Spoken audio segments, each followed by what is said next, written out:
Ladies and gentlemen, we are now talking to New York Mets and Army football public address announcer, Colin Cosell. Colin, what's up, buddy? You really cannot top that kind of an intro. Thanks for having me back.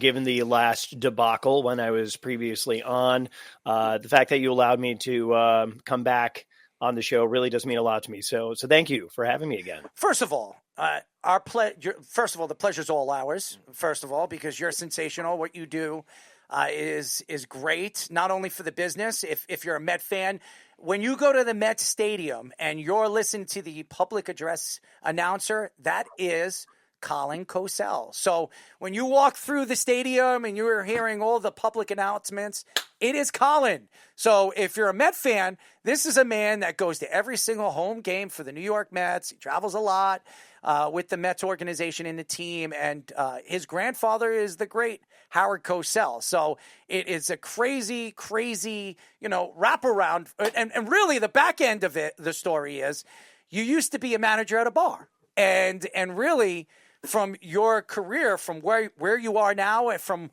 where you were 10 years ago it's pretty crazy. It's just a great story, and who you are and what you've been doing in this industry for such a long time. It's great. It really is. We really appreciate you. And I know, Joba got a chance to meet you for the first time when you were hanging out at the airport, as we all know. So, but yeah. I want to get back into the Mets because the Mets season has been a tailspin. And we were just talking about Vladimir Guerrero Jr., a guy that the Mets were very interested in bringing in if he was a free agent going into the offseason. But he's not, because the Blue Jays gave him a $325 million bonus right up front to stay with the Blue Jays.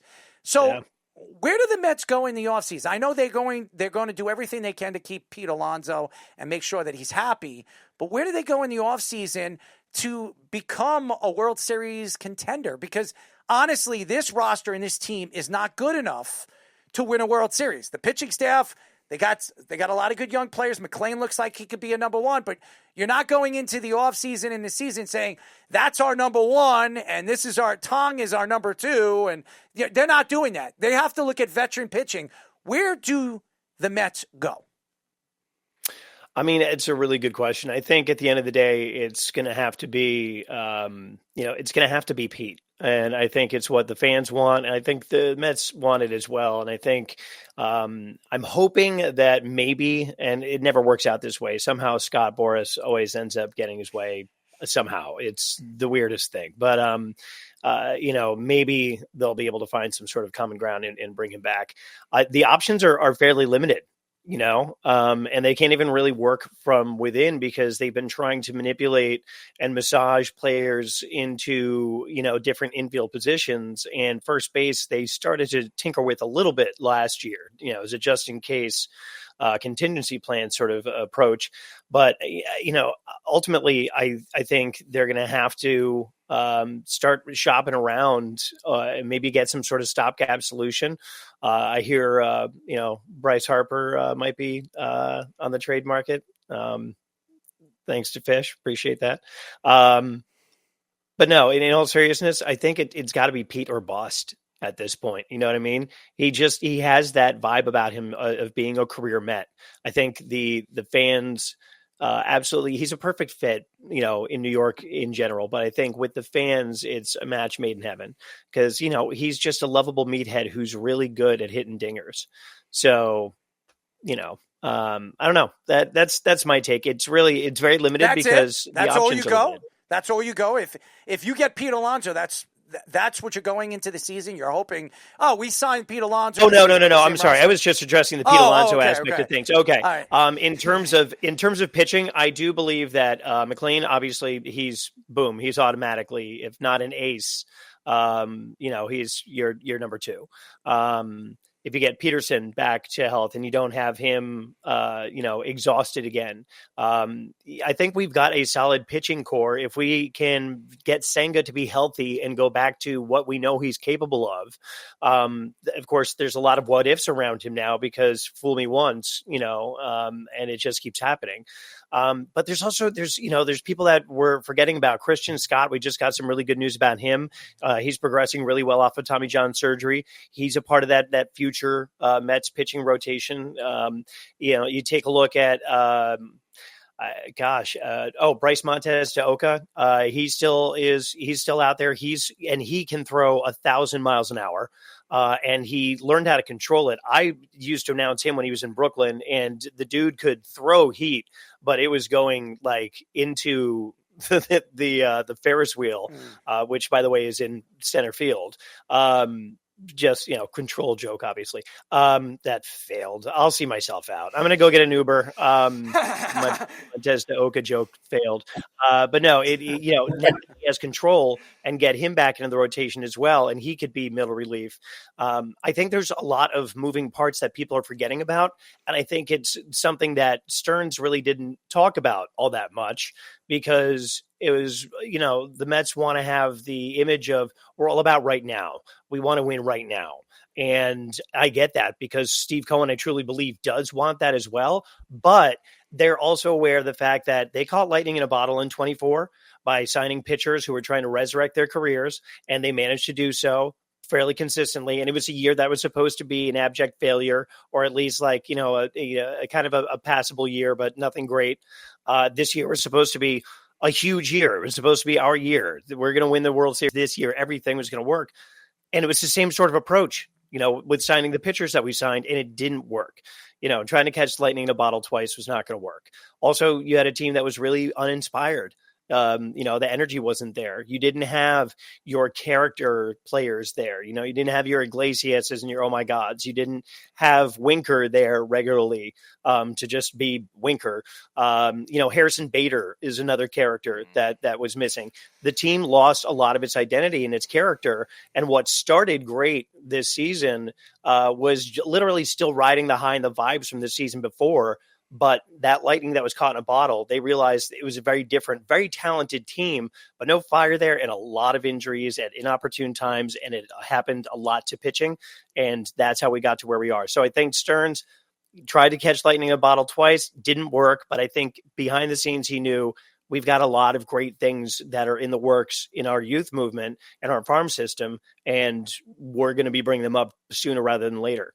So what is the approach with a lot of the younger players? Obviously, McLean's kind of locked in, like you said, probably one or two in the rotation. And then Brandon Sproat looked pretty good up until towards the end of the season. I was at September 13th. I was there. I watched him pitch very well against the Texas Rangers in that game. But then also the hitters, too. Beatty, Vientos. They've been good, but the consistency still is a question for them. Do you think a lot of these roles are safe on that team, or could you see them use them as pieces in potential trade for pitching like you were mentioning? I imagine that they could very well be used because, there's also some great talent coming up in the farm system in the field as well. They could bide their time with these players that they have right now. I think Beatty may have finally massaged himself into being a legitimate, everyday baseball player. Is he going to be cracking an all-star team? Maybe he'll have that one explosive season that players sometimes have. But otherwise, I think he'll be perfectly passable. Vientos is a head scratcher. It seemed like you were getting flashes of him and it felt like the old Studebaker. You were turning the crank. That engine was going and then it just petered out again. It's going to be one of those things that we also have new coaches coming in, and there's going to be a whole new approach to a lot of these players. And one of the things they try to preach in this organization is consistency across all coaches, across all levels. So there's going to be a bit of acclimating there. How do they approach the young talent that can be a little touchy with your Vientos, Mauricio coming back and being thrust in the situation he was, and then of course Beatty. But I think Beatty has gotten over the hump. So if they can perform at the level that they're capable of, they could very well be a part of a championship team.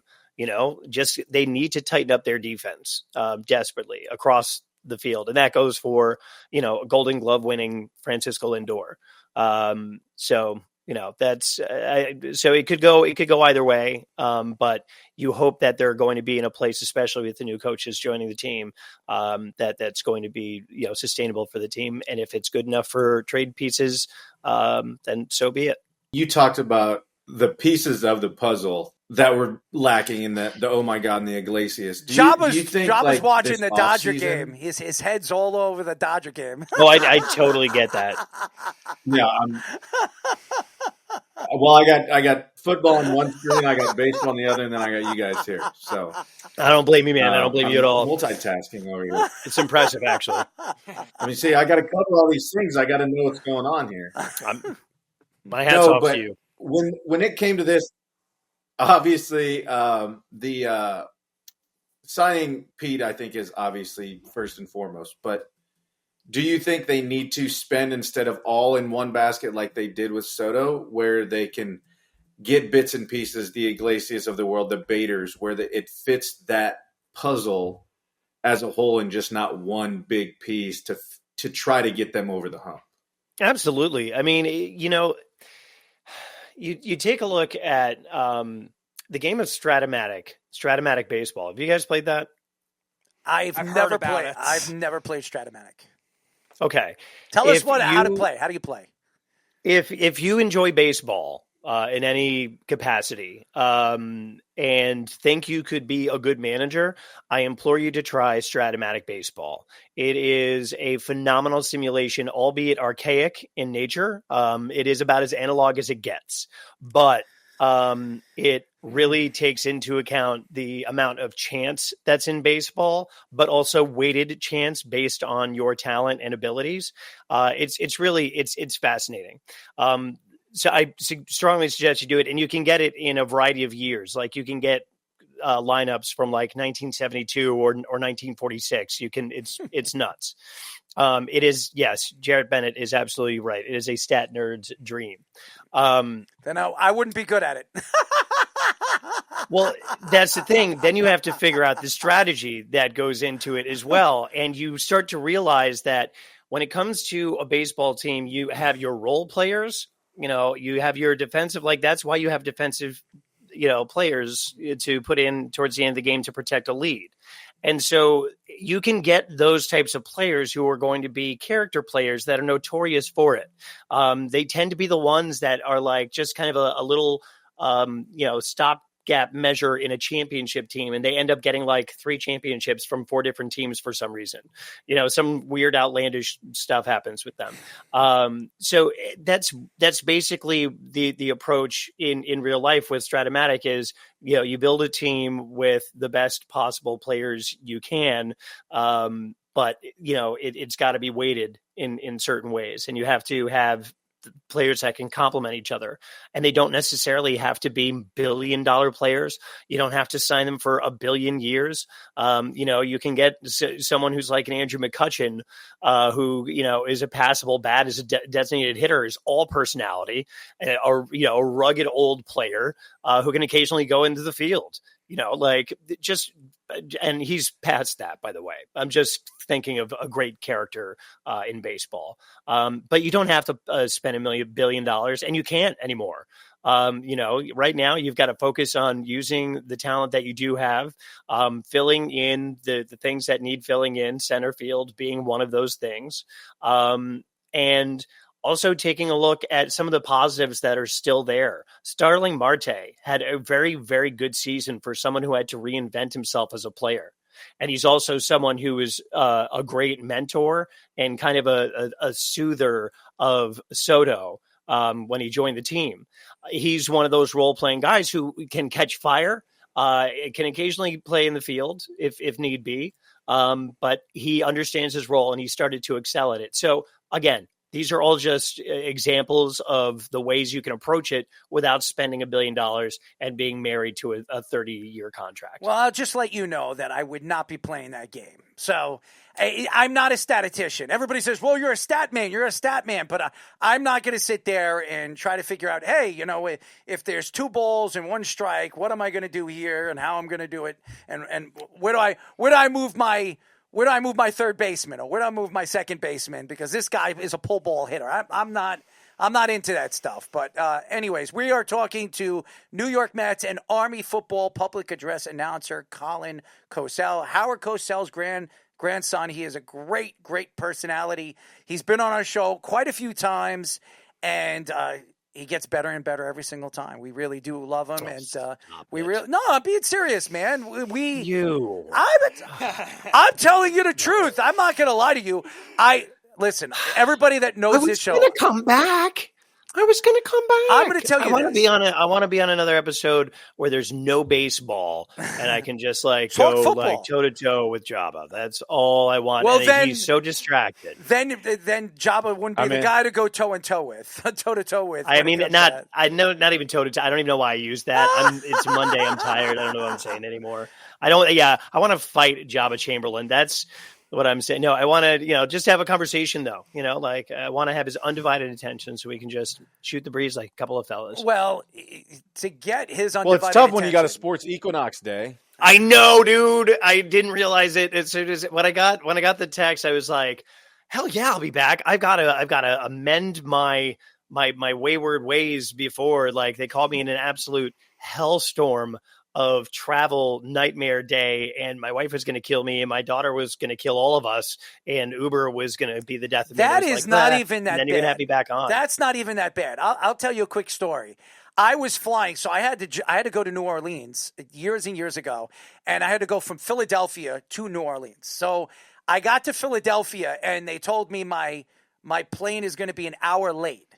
Then an hour went by. Then they tell me it's going to be another hour late. Then it went from an hour to 2 hours to 8 hours. And by the time I got to New Orleans, I was probably almost, it took me almost 17 hours to get to New Orleans. So, and I'll never forget that. Yeah, it was 17 hours. Then I went to visit my friend in Colorado. I'll never forget this. I'll never go to Philadelphia again. I went from New York to Philadelphia. I got caught there for 12 hours because there was something wrong with the plane propeller or something like that. And they couldn't find another plane to fly us over there to Colorado. By the time I got to Colorado, it was the next day. So I was in an airport in New York. I think it was JFK. I was in JFK for about 5 hours because I was waiting for my plane. I was waiting 12 hours in Philadelphia to get it. It took me almost 19, 20 hours to get to Colorado. So, damn. Yeah. That's not it. What you were complaining about with the Uber. Uber is Uber. You know that. Just recently, we came back from Florida. There was Comic-Con going on in the city, and we forgot Comic-Con. It was Thursday. We got back and it was the first day of Comic-Con. It took us from LaGuardia to Babylon. It was 40 miles away. It usually takes about an hour.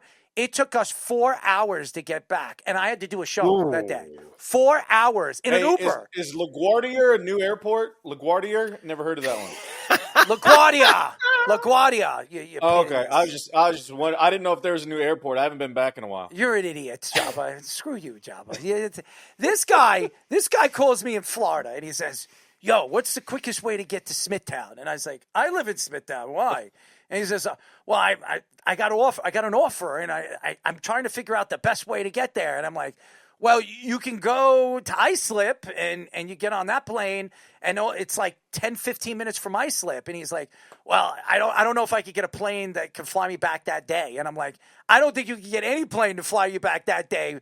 So I said, "Take JFK or LaGuardia." And he looked, and he was moving on all this other stuff that he was doing. So that never came to fruition. But it's funny because he always makes jokes. When I am a bad traveler. Everywhere I go, I get stuck somewhere. Something happens to the plane. Something weird happens to my suitcases. I'll never forget. I was looking for. So, you know, you carry your shavers, you carry a bag with all your vitamins and all your pills. Your toiletry kit, your DOP kit. Yeah, my DOP kit. So I recently, I'm not going to tell you what was in it, but I had my pills and everything like that. So I'm looking. We land, and I'm looking for my pills. I get my. You can't say what it is and not say what was in there. Like, yeah, you went to pills. Like, was there lubes? Was there dildos?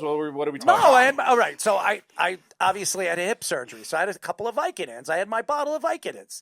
So yeah, so I'm opening up my bag and I'm looking at my bag and I'm like, where the hell are they? I'm ripping it apart. I rip apart my pills are gone. And I'm like, what the hell? So I get home, I get back to my destination, I get to a family's place, and I call the airport, and I'm like, I'm missing pills. Where the hell is it? And they're like, well, it's like, I'll look into it. We'll give you a call in 24 hours. So I get a call in 24 hours, and they tell me, well, they're narcotics. And I say, okay, my name was on the bottle. Yeah, but the date of the bottle is too late. They said it was overdue. The bottle was overdue, so we took the Vicodins. And I said, wait a second, if my name is on the bottle, you can't take the Vicodins. And they said, well, it's overdue, so you can't do that. You can't be carrying around an overdue bottle of any narcotics. And I was like, I've never heard this before in my life. So I was fighting with them. Finally, I called my friend who's a lawyer, and my friend got on the phone with them and got me my bottle back. But it was a war on the phone with them. I had to speak to management to get my bottle back. So I have no luck traveling. So I'd rather. Now, here's my question. Mm-hmm. So, with all due respect, I mean, it keeps happening to you, and you seem to be the common denominator. What is it you're doing? I'm not when doing you travel. First of all, yeah, you're not going full Karen on people, are you? Like, no. I can't believe Delta's late again. Oh, was that too loud? I'm not traveling with like. He's definitely pills. that person.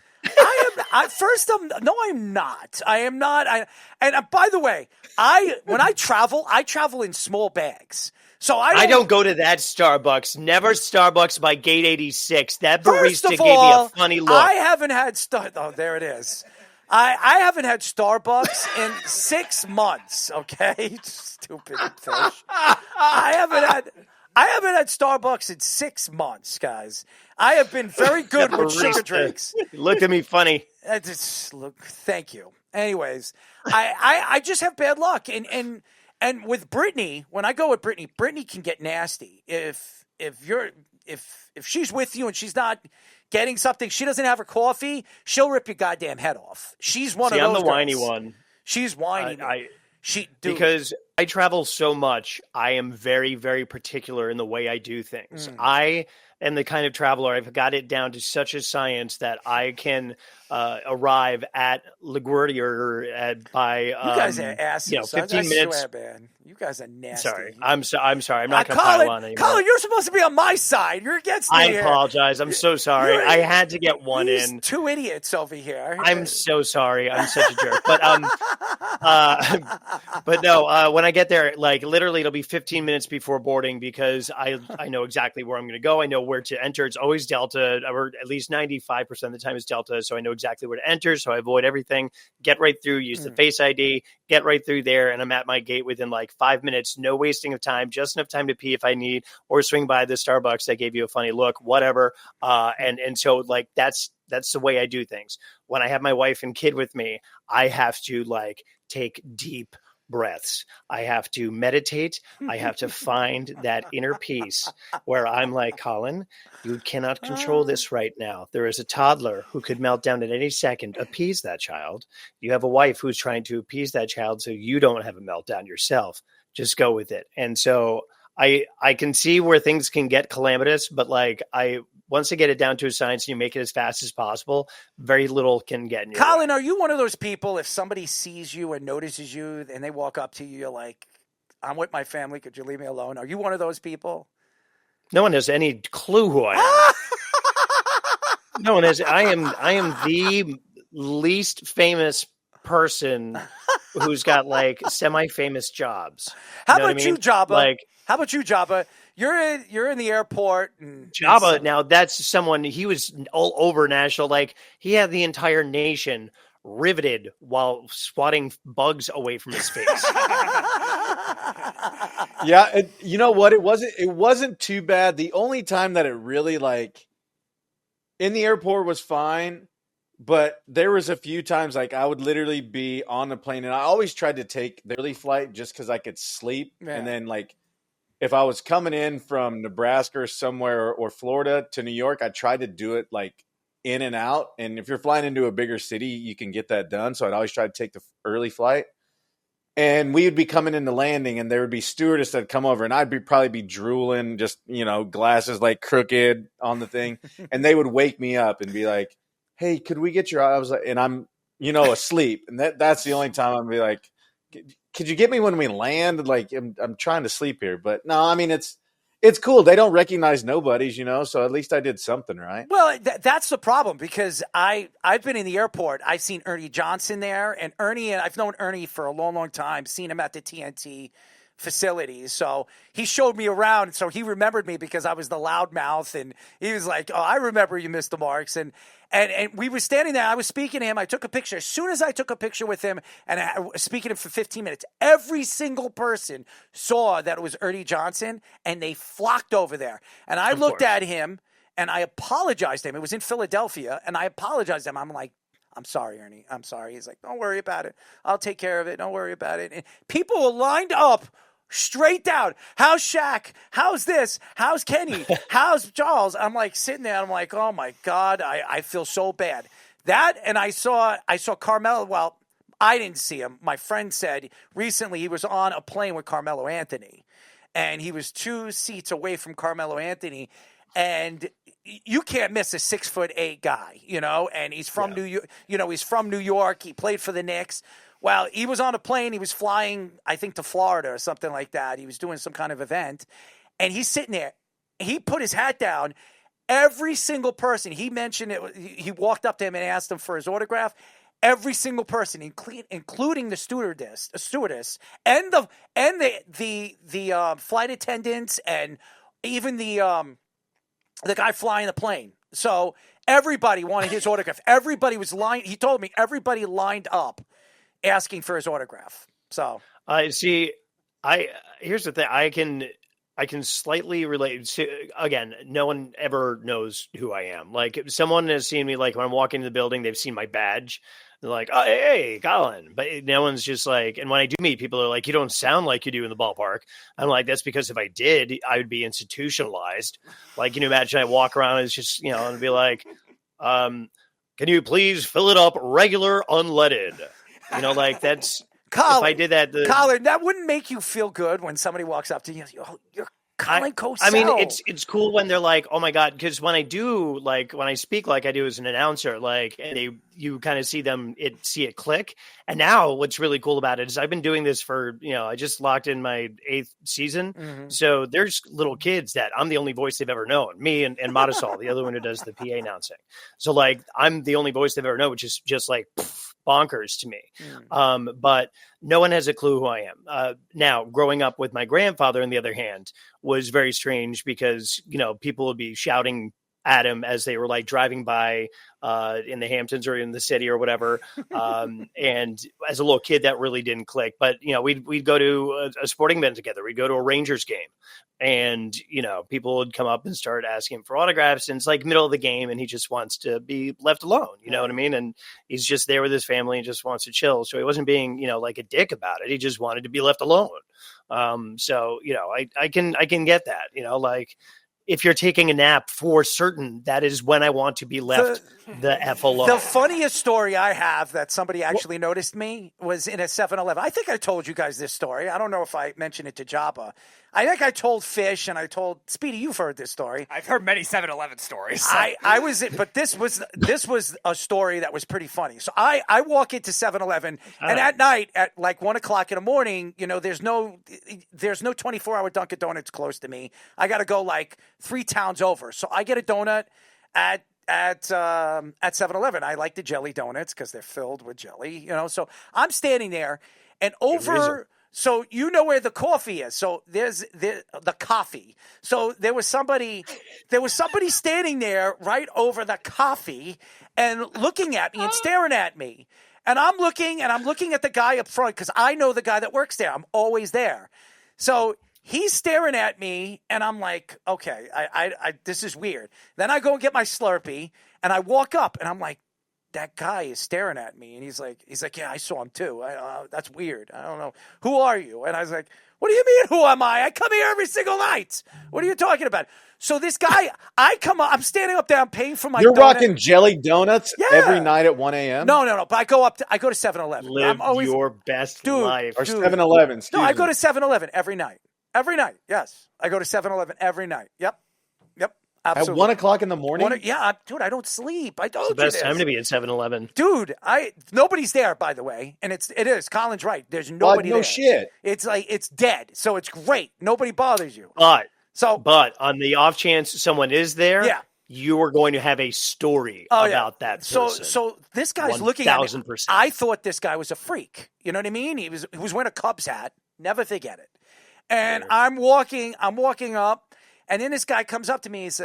He's like, I know you. And I said, you guys, you do that show with Eric Coleman and Speedy on 103.9. He's like, my son's a big fan of you guys, blah, blah, blah, blah, blah. He's like, could I get a picture of you? And I was like, no, first he says, I want your autograph.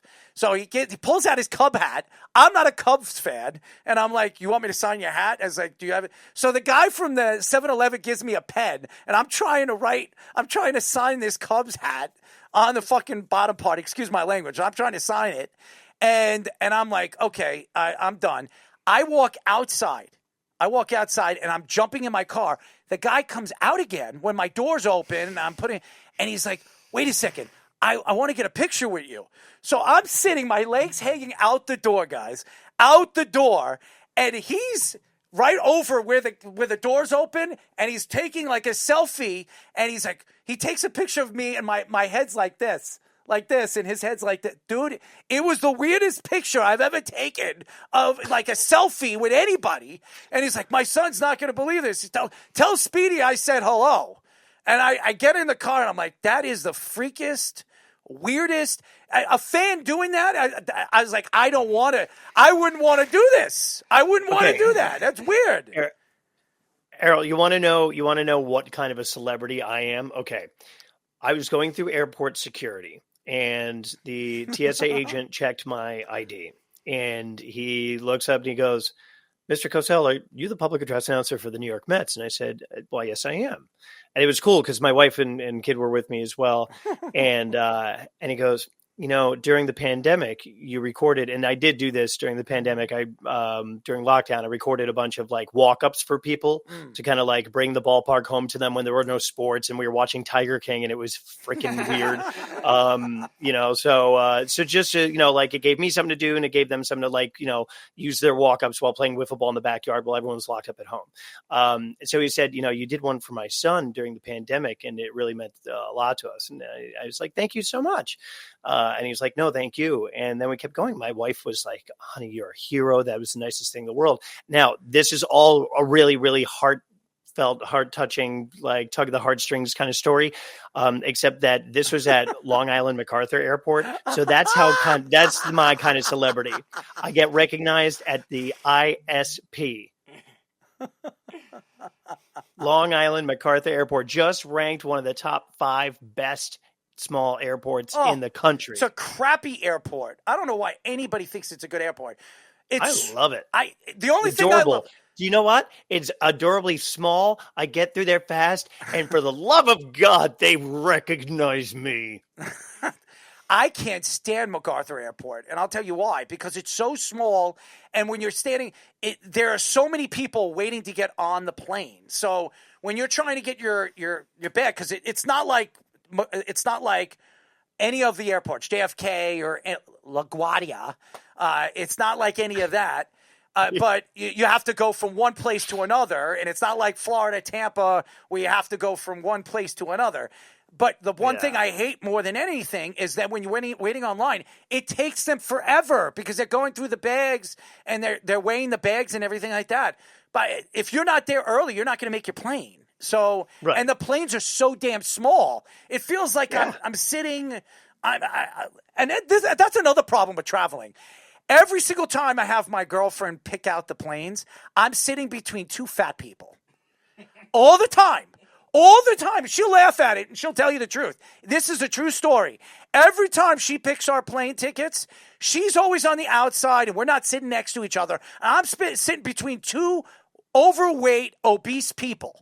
And I'll never forget the last time I traveled, I couldn't even put my hands on the armrest. I was sitting with it between my legs, guys.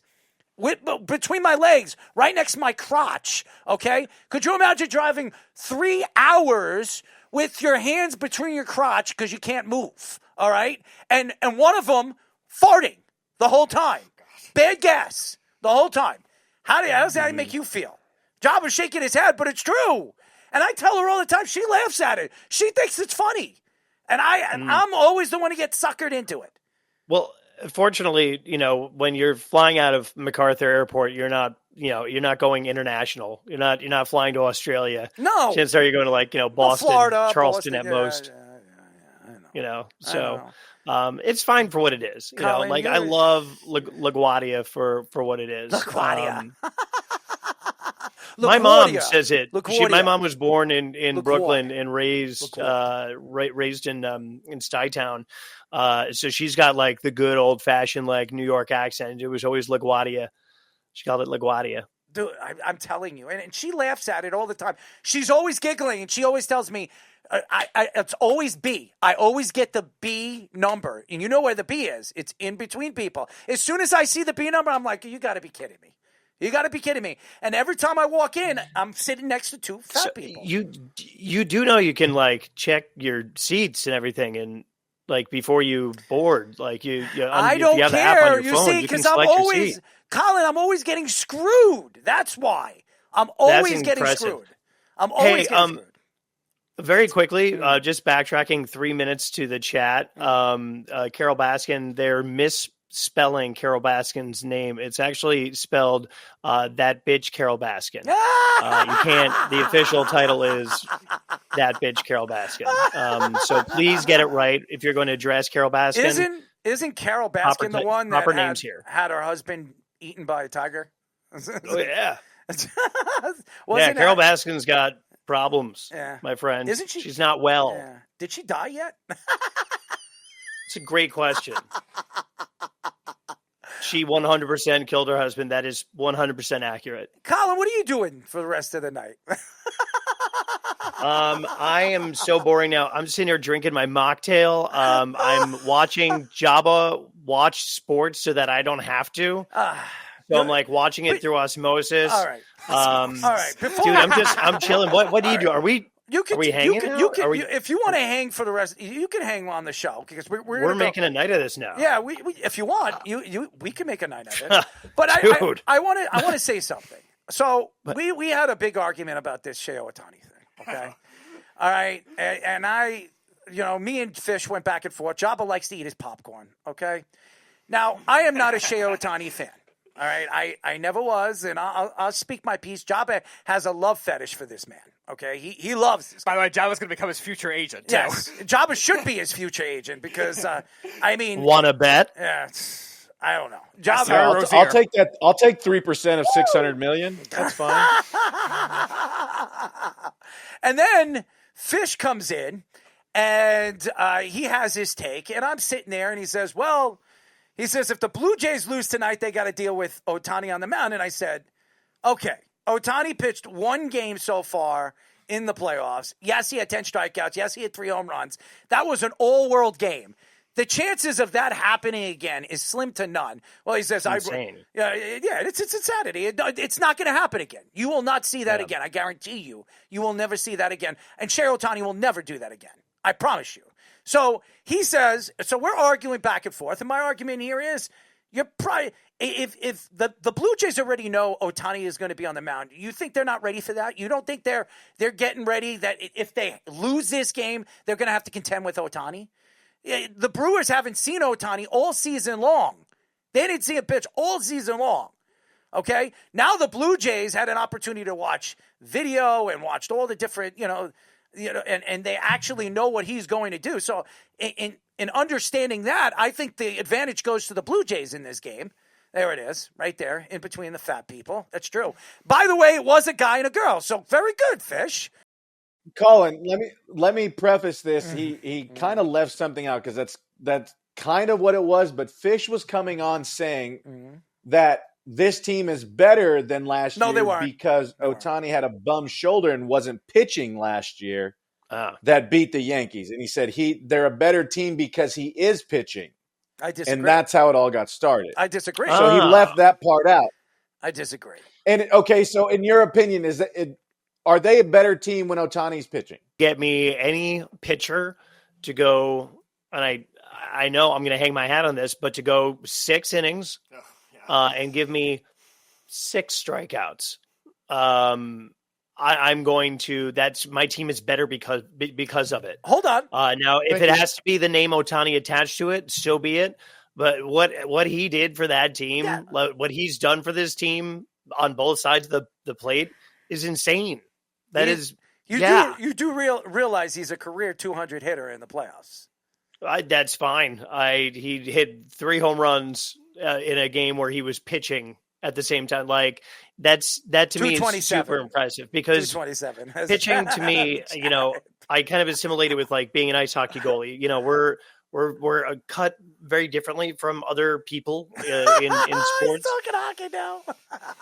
I mean, I'm just saying, as an ice hockey goalie, but we're zeroed in and we're kind of like, one of those people like you kind of handle with kitty gloves until you get to know them kind of thing. For a lot of us, not all, but most.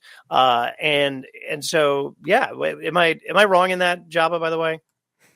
No, I agree. Like I'm an Ohtani fan for the mere fact that we've never seen this before, and you just have to shake your head because will it happen again? I have no idea. Did we think it would ever happen in the first place? No. Have we seen it before? Yes. Bob Gibson did the same thing and hit a homer in 1960 something. Yeah. Right. So we've seen a little bit of it. They tried to argue, well, Reggie Jackson hit 3 homers off 3 pitchers on 3 consecutive pitches. Yeah. Well, Ohtani did that and punched out 10. Yeah. And then the argument that Errol wanted to have with me, and I'm not discrediting Judge by any means. I'm not. Yes, Ohtani's hitting 227. And I just said to Errol, I go, yeah, but he also did exactly what Judge is doing and can do. But can he do what Ohtani does? And he's like, well, he's not a pitcher. I go, that's my point. That's exactly he can't do all what right. Judge. All right, Ohtani's not an outfielder. He's not an outfielder. But, and here's the thing. Hitting 227 in modern day baseball, in baseball 2025, that is good. That's all-star worthy. Because your strikeout rate, that's acceptable. It's no longer like boo hits. It was like, well, at least he was swinging for the fences when he went down. Job. Colin, on a side note, well, before these two debate a little more, I do want to mention I went to a game in 2023 when he was with the Angels, Ohtani, and David Peterson was pitching for the Mets. This is when all the Mets fans were trying to recruit Ohtani there, because obviously with the budget. And I was like, oh, do you really want him after he can't handle the great David Peterson?